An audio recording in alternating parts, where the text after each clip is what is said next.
надеемся, что будет второй создательство. Тогда сейчас первый доклад отец Thaddée Barnas, some issues in the dialogue between the Western Christian churches and Judaism.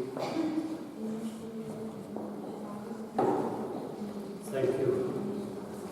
I too am an American by origin, and I too have chosen to live in Belgium.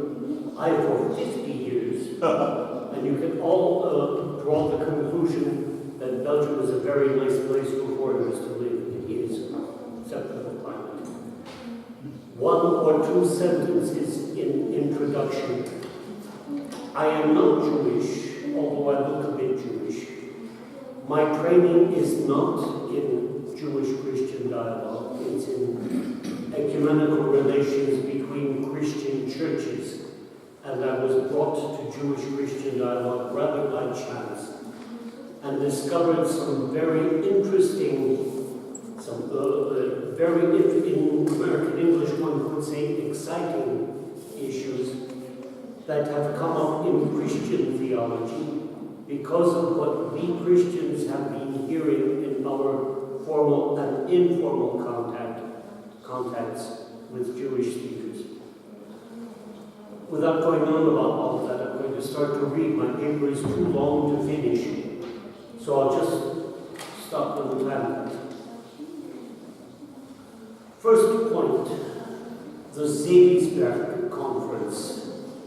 In 1947, shortly after the end of the Second World War, under the auspices of the newly formed International Council of Christians and Jews, which everyone calls the ICCJ, 70 Jewish, Protestant, and Catholic scholars met in Thaddée, a small town not far from Zurich in Switzerland, to examine the way forward after the horror of the Jewish genocide that we can call Holocaust in English.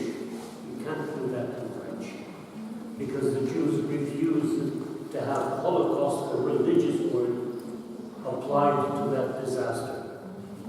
In French, and more in English, we have to say the Shoah, the destruction. Holocaust is a word for sacrifice. And they refused to attribute a religious value to it.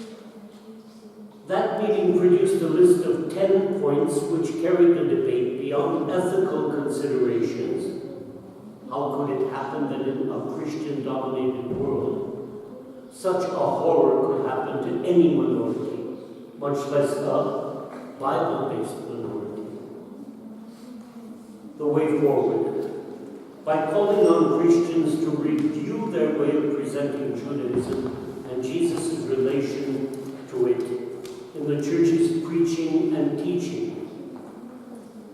This was to foreshadow subsequent Jewish-Christian dialogue in the Western world. Learning from Jews about their way of their self-understanding and applying to what they learned to Christian self-understanding. In the introduction, I did point out that in this paper, I talk only about the dialogue between Western Christians, grosso modo the Protestant churches and the Catholic Church toward the Jews. There is a lively, ongoing, inter-Orthodox dialogue with the Jews. Since the 60s, that is following its own agenda. It is ongoing. One cannot say that the Jews are not, the Orthodox churches are not involved. They are very much involved. But as it happens, the Protestants and the Catholics have practically the same agenda. The theologians read each other's works. The Catholics tend to be more standard in their conclusions. The Protestants tend to be a bit more radical, but the agenda tends to be the same. The Thaddée Conference concluded with an appeal to the churches, these 10 points.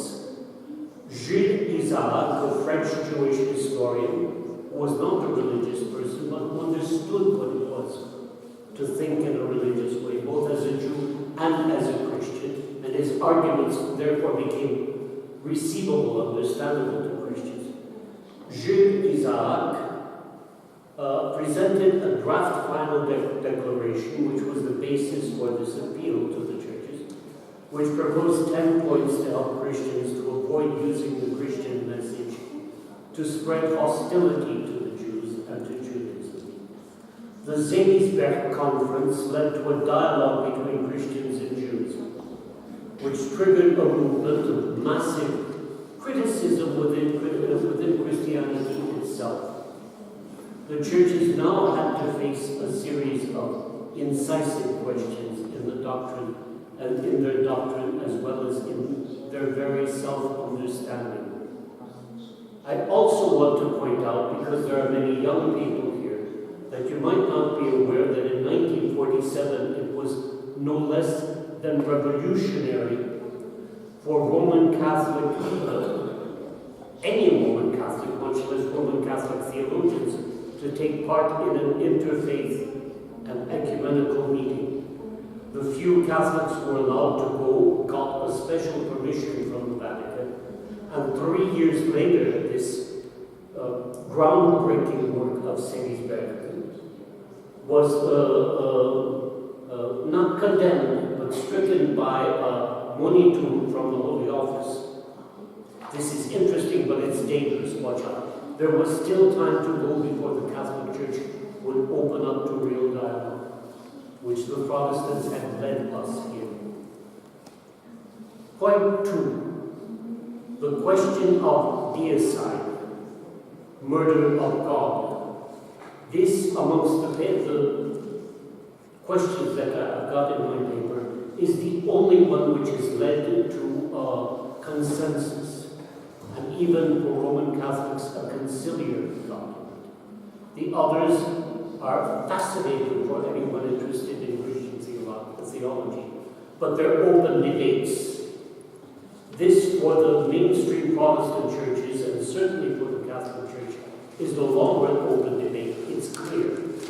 What do I mean?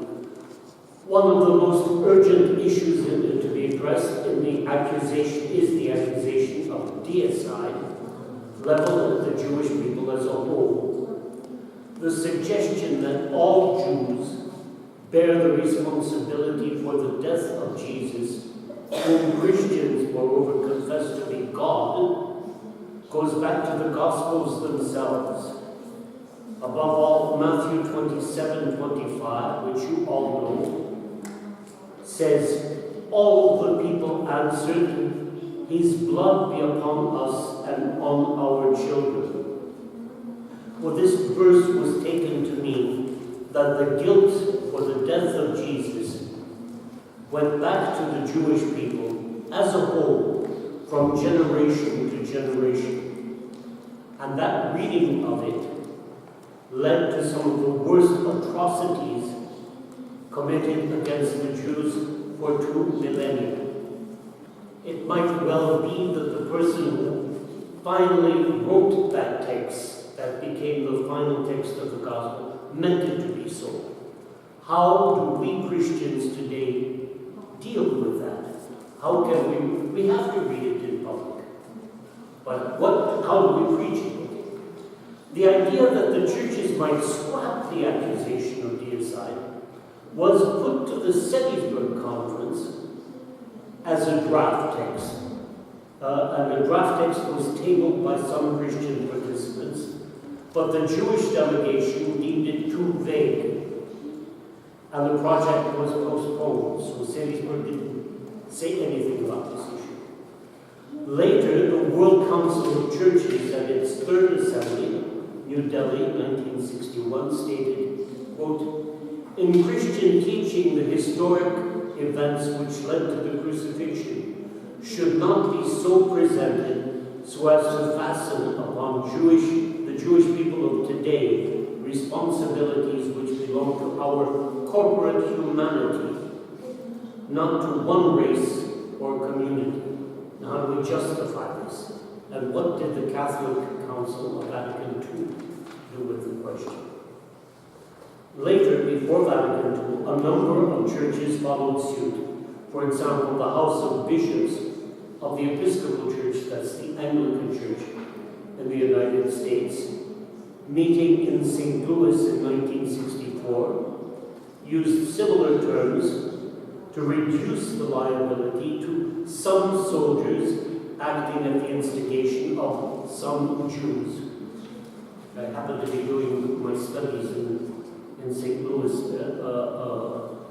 just at that time, and we all talked about that. But the following year, 1965, the Second Vatican Council of the Roman Catholic Church unanimously, that means there were maybe 50 votes against how many? 2,000? So it was counted as a unanimous vote. The council unanimously adopted the decree Nostra Aetate, which declared, amongst other things, quote, "It's true that the Jewish authorities and those who followed their lead pressed for the death of Christ." That's what the gospel text says.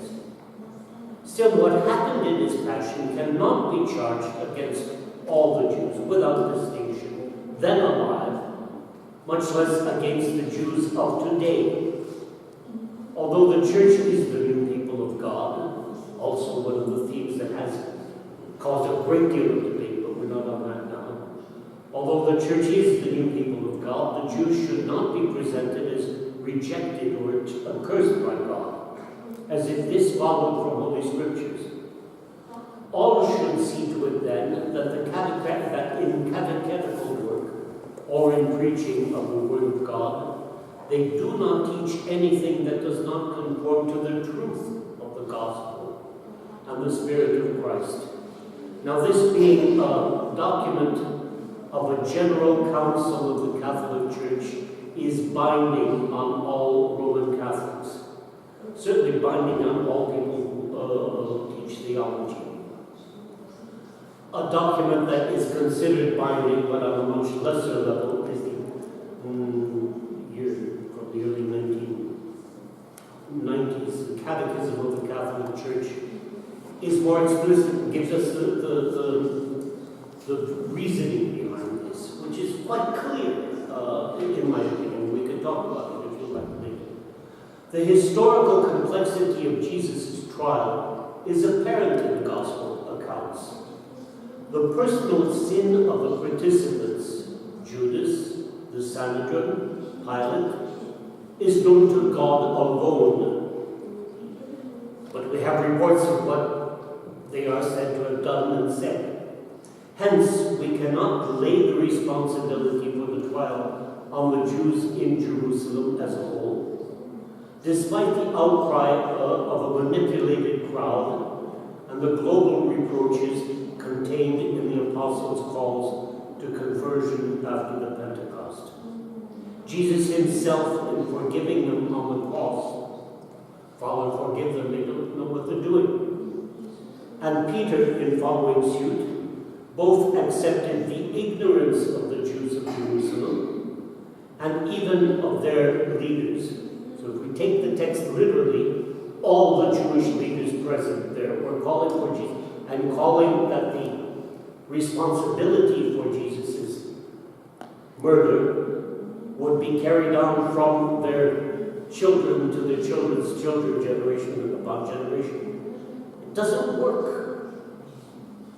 Still less can we extend the responsibility to other Jews of other times and places, based merely on the crowd's cry, "His blood be on us and on our children," a formula for ratifying a judicial sentence. As the Church declared in Vatican II, the Second Vatican Council, neither all Jews indiscriminately at the time, nor Jews today can be charged with the crimes committed during his passion. The Jews should not be spoken of or as rejected or accursed as if this followed from Holy Scriptures.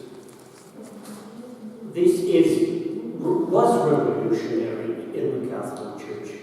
In the Protestant churches, it's very remarkable that we were going through the same debate and the same conclusions at the same time. But with our Roman Catholic authoritarianism, for once we've come to a decision that is extremely positive and is binding.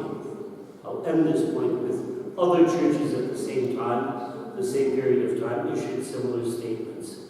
There is therefore at present a stable consensus among mainstream Christian churches. Roman Catholics cannot go back on that. Of course, the Protestant churches can always renew debates and try to do that responsibly before Holy Scripture. That the accusation of deicide to the Jewish people is not valid. Other important issues for Jewish-Christian dialogue are under intense study, but the debates tend to remain open or to rebound. Now, the other points, you're going to find that you might find that they're not at all orthodox, either in the confessional sense or in the general sense of being sound general Christian doctrine. I quite agree. But discovering the issues that are brought up for discussion amongst theologians help me to understand the issues much better, and I think these are healthy discussions. And I don't necessarily come to the same conclusions as the radical theologians. So don't accuse me too quickly of heresy. If you do, we can talk about it. So my third point, the continued validity of the covenant between God and the Jews. Is the covenant of Sinai between God and the Jews still valid, or has it been abolished? Very early in the Jewish-Christian dialogue, the mainstream Christian circles began abandoning their missions to the Jews. This movement occurred more or less spontaneously amongst Catholics and Protestants, as it was deemed unthinkable in the aftermath of the Holocaust to exacerbate annoyance to the Jewish people who had suffered so very much with what could be understood as still another attempt to deprive them of their own identity. So it was a question of just being ashamed. We can't go and annoy them more. And you found movements in most of the mainstream Protestant churches, and practically all. We had religious communities, religious orders specialized in the Jewish mission, which recycled themselves into communities specialized in Jewish-Christian dialogue. And the Brothers and Sisters of Zion, for example, do a very good job. Why did they? On the basis of what did they use? This time, une fois n'est pas coutume, quite exceptionally, Christian theology seems to have moved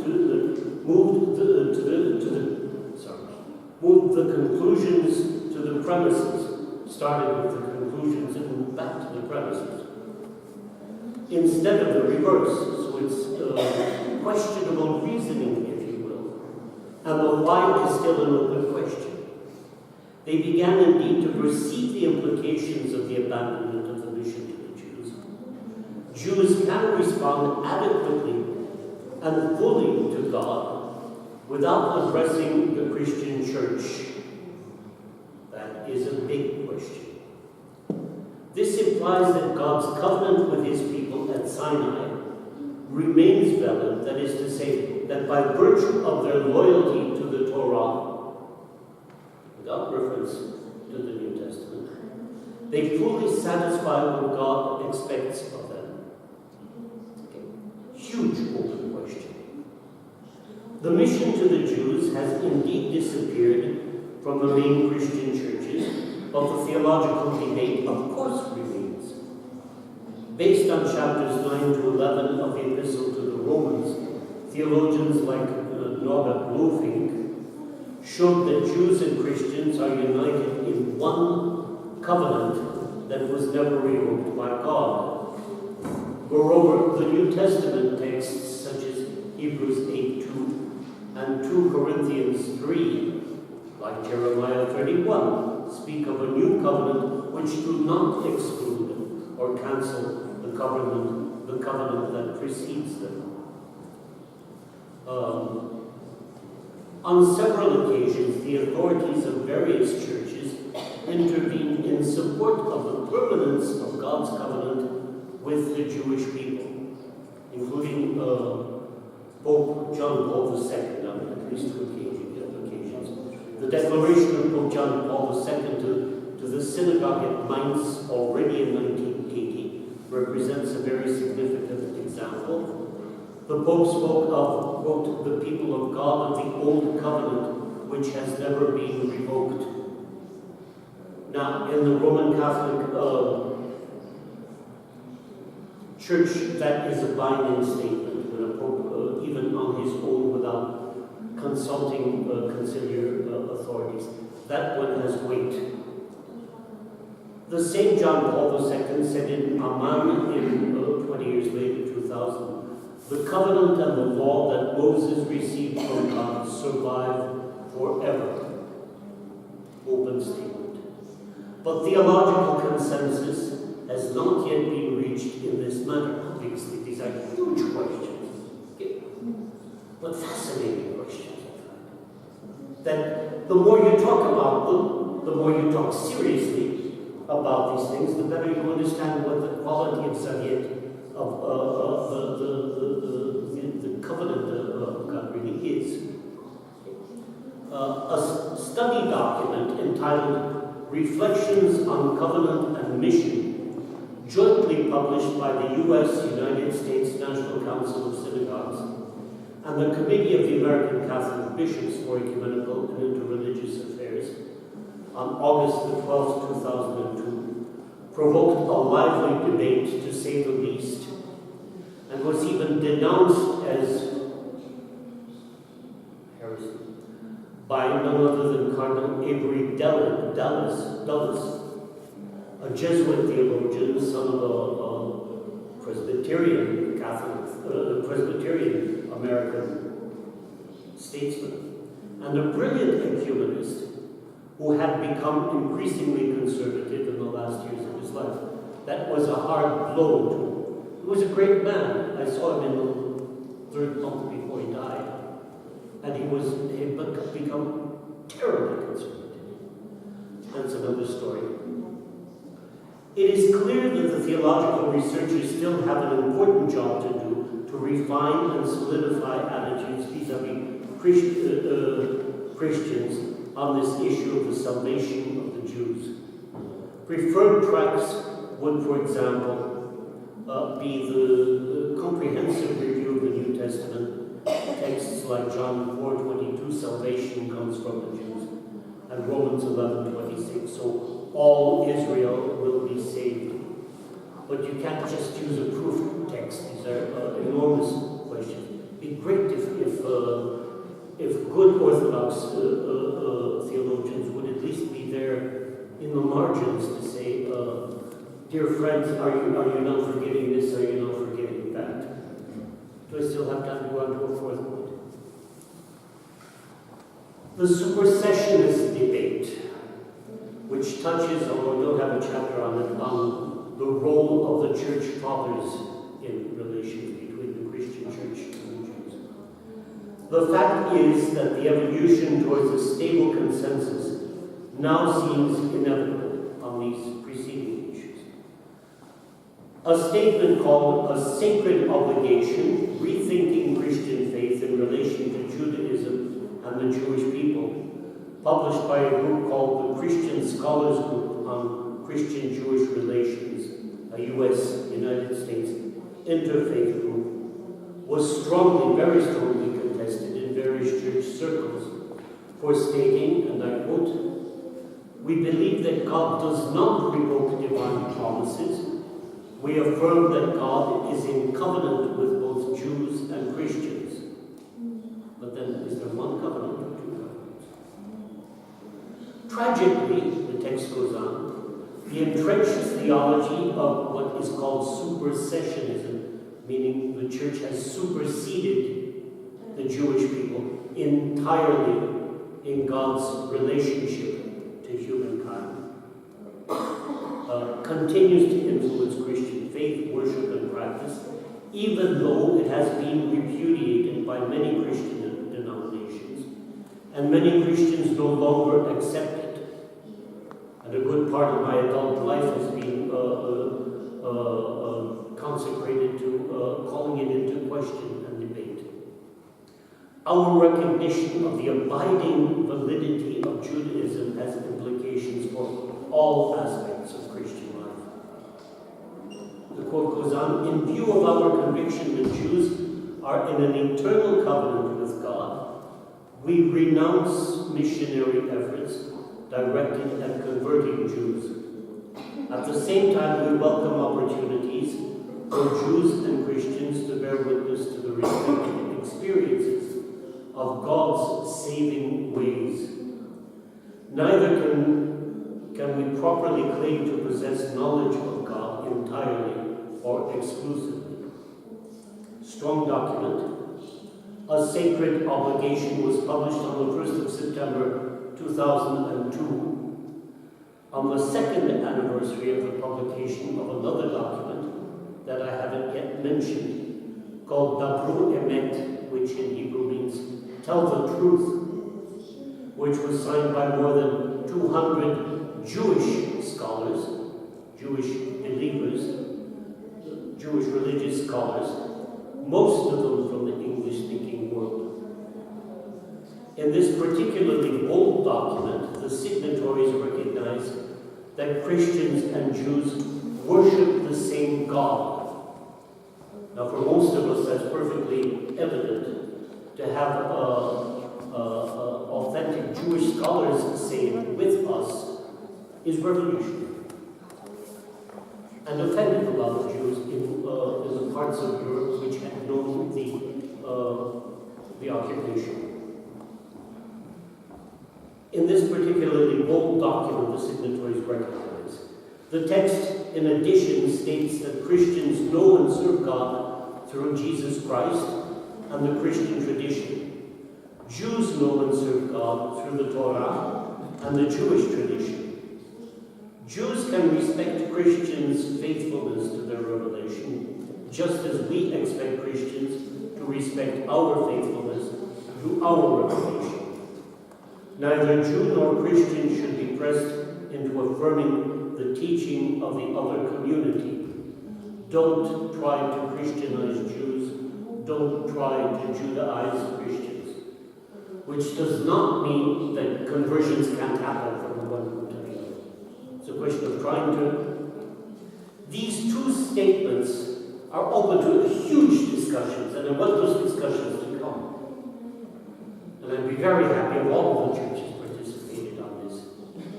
Because things have to be corrected okay.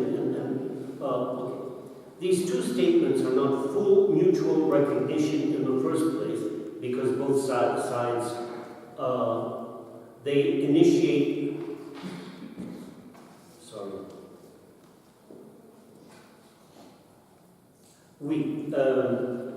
Translation is over. On both sides, they engage only the signatories and not the synagogues or churches. But they well represent an important attempt to lay the foundations of a Jewish-Christian dialogue, which will be authentically bilateral. Anti-Judaism, point 5, in the New Testament.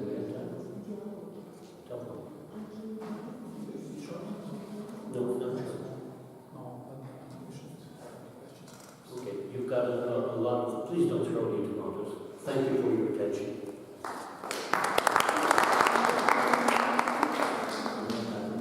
Yes.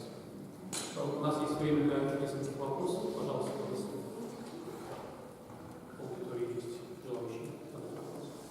We have some time for questions, please. No questions from the floor. So perhaps you can read more part of this. So you have 45 minutes. Anti-Judaism in the New Testament? Question mark. The interpretation of sacred texts is central in the Jewish as well as in the Christian tradition. To what extent have Christians used the New Testament to promote hostility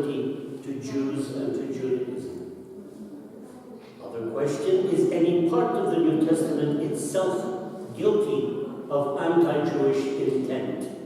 How are we to read and preach sacred texts which could favor anti-Semitism? How are we to deal with the Christian tendency to consider the Old Testament, that is, the Hebrew Bible and the Deuterocanonical writings, as no more than a simple foreshadowing, prefiguration of Christianity? Now, during the first decades after the Holocaust, Christians in the West, both Catholics and Protestants, tended to take a purely defensive attitude toward the New Testament, claiming that the questionable items could appear to be anti-Semitic only because one did not understand them correctly. And then comes a young woman theologian, Roman Catholic by confession, but as far as I know, she never was licensed to teach Catholic theology. Free and revolutionary, two revolutionary person. Her name is Rosemary Bradford Luther. In 1974, a book written by a young American Catholic theologian, Rosemary Luther, completely overturned the apple cart of such conventional wisdom. The book, Faith and Fratricide, represents a radical analysis of the New Testament writings toward the Jews. The author concludes, radically, not only that the New Testament is not free of anti-Judaism.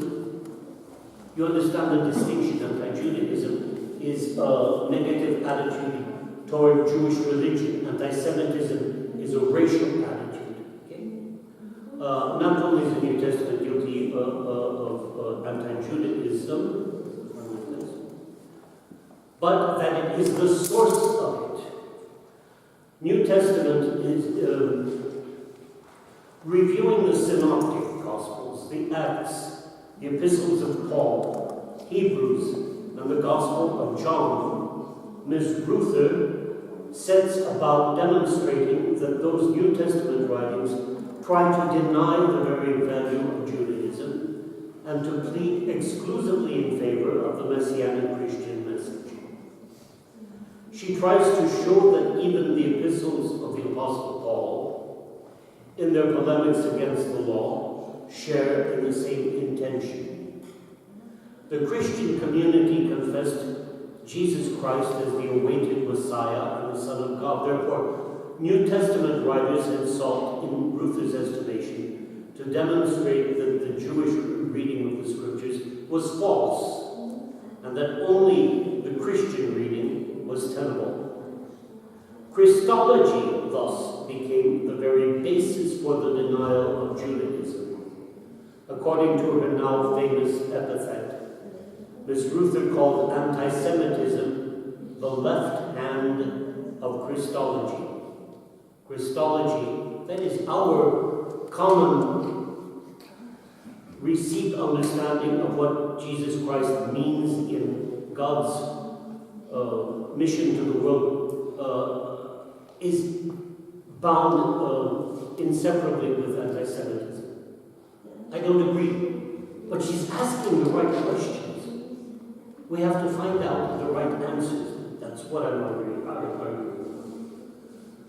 If the Christian Church desires to purify its message of anti-Jewish virus, she wrote, it will have to amputate that left hand, do without traditional Christology, come back to the historical Jesus only. I can't buy that.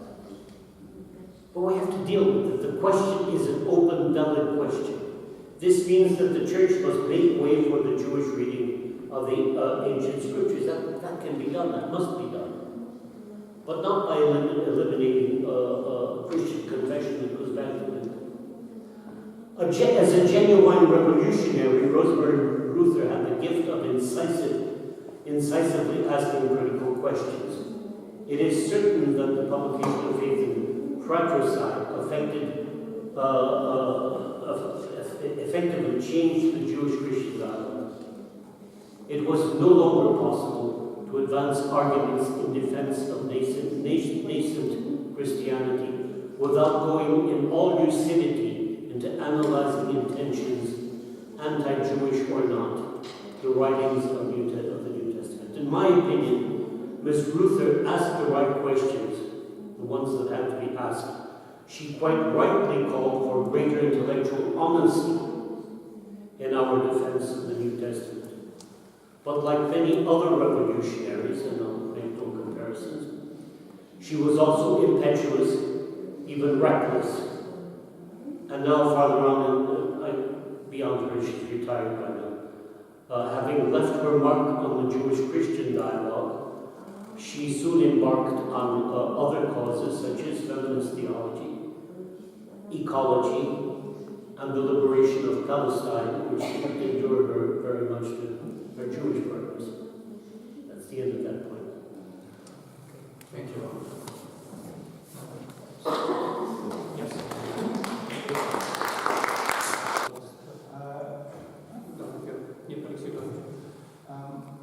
You have mentioned in the beginning, or at least it's in your paper, a reference to Orthodox Jewish dialogue in this book some years ago.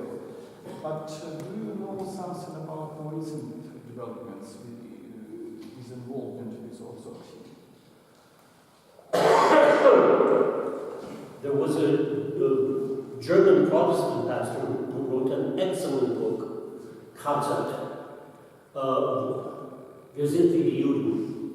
But that goes back to 20 years ago, and we're waiting for something to be brought up to date. So he talks about the beginnings of that dialogue, the way from, there was a revolutionary meeting in the 70s. The 70s were a time when people were not yet afraid of each other, were willing to take chances. The meeting took place in Bucharest, forgot the year exactly. And the Jews on the one hand, and the Orthodox Christians on the other hand, had the tremendous joy of discovering that they both had very, very similar ways of dealing with tradition, oral Torah, and so this made people very happy to know each other. We have a lot in common. Now these meetings are going on without a great deal of enthusiasm, but they haven't stopped. And as far as I know, all 14 autonomous, autocephalous Orthodox churches are involved in it. I don't know if they all send representatives to all of the meetings. The Metropolitan of France, Emmanuel Avamakis, when he was still an auxiliary bishop in Belgium, would come and give us, he was part of that dialogue. But very recent news, I'm afraid it doesn't reach the press. But it has not stopped. And I'm happy that it hasn't stopped. We have to have all Christians participate. If we're going off the deep end, so to speak, we need good people who are going to call us back and pull us back into the boat.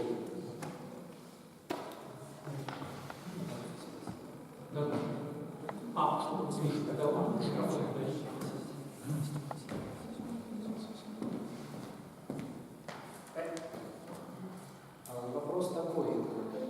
Могли бы вы прокомментировать, поделиться вашим мнением на такую проблему? Скажем так, мифология о иудеях, которая стала, можно сказать, стала частью христианской культуры, может быть, народной культуры.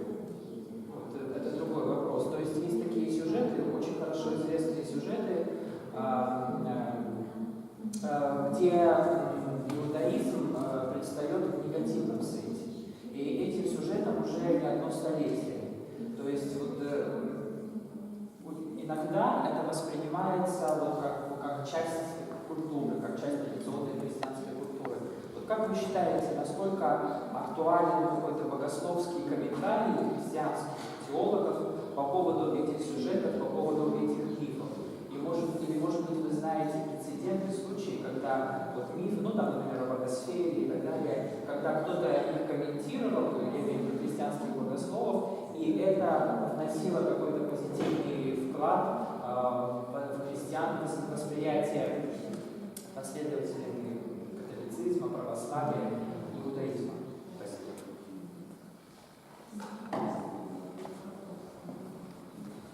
Thank you very much for that question. This allows me to give some echo of some of the other points. There are two levels on which I want to answer that. The mythology, the folklore. We, especially in Central and Eastern Europe, my family came from Poland 200 years ago almost, to America. And when I was a child, my grandmother told me, if you are not good, I'm going to give you to Finkelstein.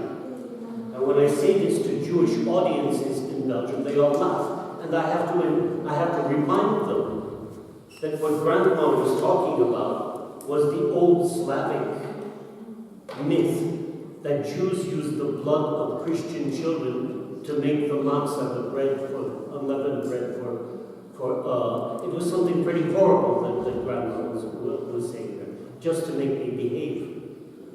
One day, a Jewish salesman, because the survivors of the ghetto of Warsaw, who came to America, came to our Polish-speaking neighborhoods. And when a Finkelstein moved in, I hid under my bed, I was 5. One of these people, shoe salesman, had the courage to open his heart to my grandmother in Polish and tell her how he saw his wife and children taken away and led to the crematorium. Grandma changed completely. She said to us, brought us up that way. Father never quite lost it, but as long as Grandma was in charge of what was said in our house, nothing anti-Jewish was allowed to be said. She said, we can't understand them, but we have to respect them unconditionally. Once my sister came home from school with an innocent Jewish joke that even Jews tell amongst themselves. I forgot, so I can't tell it to you. And she was sent away from table. Now, working class people in Chicago do not send their children away from table, that's bourgeois. But for that sin, my sister had to do without dinner that day. That on the popular level. This idea, there have even been children in the Catholic and the Orthodox Church who are being canonized because they are supposed to have been crucified by the Jews. I wasn't there, I can't say it didn't happen. But these are the blood libel, as it's called in proper English, is an enormous thing. Still more important theologically is the anti-Jewish stance taken by our common church fathers, both Latin and Greek and Syriac. Now, these are what St. John Chrysostom had to say in his years at Antioch about the Jews. Devil worship. Pretty strong. Now, of course, Orthodoxy is quite rightly totally attached to the witness of church fathers. How do we deal with this? St. Ambrose of Milan, when, I forgot where it was in Syria, the Christian population burned the synagogue. You see, the Jewish worship liturgy was very beautiful in those days. And Christians would love to go to the Jewish services. And Chrysostom was trying to dissuade them from doing this. And sometimes you get excesses. Well, the emperor, who was it then? Theodosius, I think, said, I'm going to pay for rebuilding this synagogue. And St. Ambrose of Milan said, if you do that, I'm going to go myself to that city and reburn the synagogue. You see, this is a heavy, heavy question. Now, don't think that nobody's doing anything about it. And it can't be done with slight apologetic excuses. We need good scholarship, good patrologists, good systematic theologians, dogmaticians. The University of Leuven in what's become my country has been working on the Bible thing for a long time, on John and the Jews, Paul and the Jews. This coming year at Pentecost, Christian Pentecost, we're organizing, that is, the Catholic Commission for Relations with the Jews, together with the Catholic University of Louvain-la-Neuve, a conference, an international conference of experts on the fathers of the church and the Jews, hoping not to solve the problem, it's too big. But we have to deal with this. Otherwise, we're dealing with trying to cover up moral responsibility, misunderstand the founders of our theology. I don't think the founders of our faith, but we can talk about that. We have to do something. We're not hoping to solve the problem, but to help the debate take off or retake off amongst qualified scholars. Does that answer? These are huge questions that are open.